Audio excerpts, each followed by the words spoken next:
TJ, one guy I mentioned earlier in the show when we were previewing the Bucs is Russell Gage, and I really like that they brought him in.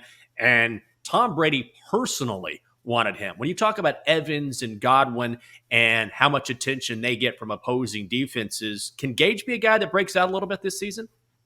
So you have touched on somebody that if you're looking at fantasy football or receiver props or things like this, keep an eye on Russell Gage as somebody that could get easily a 75 catch season, something like a 7 or 8 touchdown season, easily get to those kind of numbers depending on what the props are there. And have you guys heard the story about him and free agency and the phone call that Russell Gage got, the former Atlanta Falcon, as free agency? Are you guys aware of this story about Gage and who was on the phone, or do I need to share it here on the BetQL show? What about it?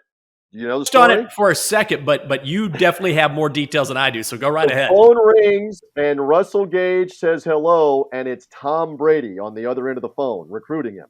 To which he believes it's a prank and is ready to hang up.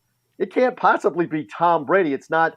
It's not Jason Light, the Bucs GM. It's not Bruce Arians, the coach. It's not his agent telling him this is going to get done. This is Tom Brady saying to Russell Gage, "I want you to come play as our slot guy, my Julian Edelman, my Danny Amendola from the Patriots days, the guys underneath that make these different plays at wide receiver.